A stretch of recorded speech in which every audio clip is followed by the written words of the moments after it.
Hi friends, welcome back to my channel. இன்றைக்கி நம்ம சேனலில் பார்த்திங்கன்னா கொஞ்சம் கேரளா ஸ்பெஷல் உண்ணியப்பம், அப்படி இல்லைனா நெய்யப்பம் கூட நம்ம சொல்லலாம். இது பார்த்திங்கன்னா ஒரு 2 நாள் ஆனால் கூட கெட்டு போகாது, சூப்பராக இருக்கும் டேஸ்ட்டு. இப்போ இது ரொம்பவே சாஃப்டாகவும் இருக்கும். இப்போ நம்ம இதை எப்படி பண்ணலான்னு சொல்லிட்டு வீடியோக்குள்ளே போய்ட்டு பார்க்கலாம். அதுக்கு பார்த்திங்கன்னா ஃபஸ்ட்டு ஒரு 1.5 கப் அளவுக்கு நான் இன்றைக்கி பச்சரிசி எடுத்திருக்கேன். இதை நல்லா கழுவிட்டு பார்த்திங்கன்னா ஒரு 2 மணி நேரம் நல்லா ஊற வச்சு எடுத்துடுங்க. இது அப்படியே இருக்கட்டும். இப்போ இதுக்கு ஒரு பாகு ரெடி பண்ணிடலாம். அதுக்கு பார்த்திங்கன்னா 1.5 கப் அளவுக்கு சர்க்கரை, அப்புறம் பார்த்திங்கன்னா ஒரு 1/2 கப் அளவுக்கு தண்ணி ஊற்றி அது நல்லா கரைஞ்சால் மட்டும் போதும். அந்த பாகு பதம் அந்த மாதிரி எதுவுமே வர வேண்டாம். இதை நம்ம அப்படியே ஃபில்ட்ரு பண்ணி எடுத்துக்கிடலாம்.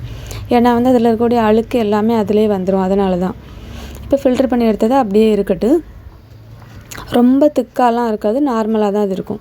இப்போ நம்ம ஊற வச்சுருந்த அரிசியை தண்ணியெல்லாம் வடித்து இதை எடுத்துடலாம். வடித்து எடுத்துகிட்டு பார்த்திங்கன்னா ஒரு மிக்ஸி ஜார் எடுத்துடுங்க. மிக்ஸி ஜார் எடுத்துகிட்டு நம்ம வடித்து வச்சுருந்த பச்சரிசி இதில் எடுத்து போட்டுடலாம். இப்போ எல்லாமே போட்டாச்சு. போட்டதுக்கப்புறம் பார்த்திங்கன்னா இதில் ஒரு பழம், எந்த பழமாக இருந்தாலும் எடுத்துருங்க. நல்லா பழுத்த பழமாக எடுத்து, நான் இன்றைக்கி பார்த்திங்கன்னா பேயம்பழம் தான் எடுத்திருக்கேன். இப்போ அந்த பழத்தை உரிச்சிட்டு 2ஆக பிச்சு போட்டுவிடுங்க. இது கூடவே பார்த்திங்கன்னா ஒரு 1/2 டீஸ்பூன் அளவுக்கு ஏலக்காய் பவுட்ரு, ஒரு 1/2 டீஸ்பூன் அளவுக்கு சுக்கு பொடி, அதுக்கப்புறம் நம்ம வச்சுருந்த அந்த சர்க்கரை பாகு. இது ஃபுல்லாக நம்ம ஃபஸ்ட்டு ஊற்றக்கூடாது. கொஞ்சமாக ஊற்றிட்டு நல்லா அரைச்சிக்கிடணும். எல்லாத்தையுமே ஊற்றிட்டா அரிசி ரொம்ப அரைப்படாது. அதனால தான் இப்போ நல்லா மையை அரைச்சி எடுத்துடுங்க. அரைச்சி எடுத்துகிட்டு இதை அப்படியே நம்ம ஒரு பவுலில் ஊற்றி வச்சிடலாம்.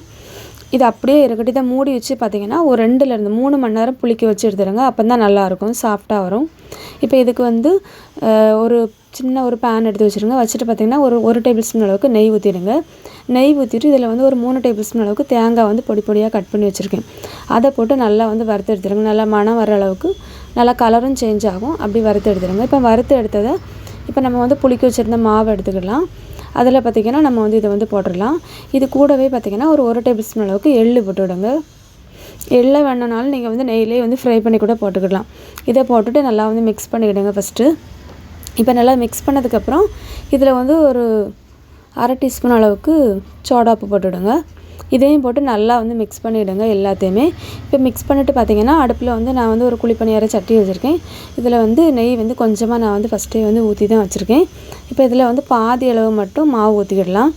நான் ஃபஸ்ட்டு சென்டரில் ஊற்றினது பார்த்திங்கன்னா லைட்டாக கருகின மாதிரி ஆகிட்டு, ஏன்னா தீ அந்த இடத்துல ரொம்ப அதிகமாக இருக்கிறனால அந்த மாதிரி ஆகிட்டு. இப்போ லைட்டாக மூடி வச்சிடலாம். மூடி வச்சுட்டு பார்த்திங்கன்னா ஒரு 30 செகண்ட் மூடி வச்சாலே போதும். இப்போ எல்லாத்தையுமே திருப்பி போட்டுக்கிடலாம்.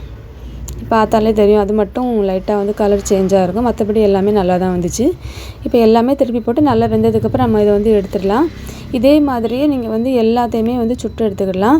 உங்களுக்கு இப்படி பண்ண பிடிக்கலைன்னா சட்டியில் எண்ணெய் ஊற்றிட்டு ஒவ்வொரு கரண்டியாக வச்சு அப்படி கூட நம்ம சுட்டு எடுத்துக்கிடலாம். இப்போ எல்லாமே வெந்துட்டு இதை ஒரு பிளேட்டில் எடுத்துக்கலாம்.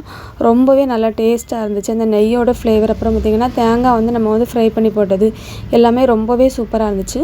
கண்டிப்பாக இந்த ரெசிபியை நீங்களும் ட்ரை பண்ணி பாருங்கள். அவ்வளோ டேஸ்ட்டாக இருந்துச்சு.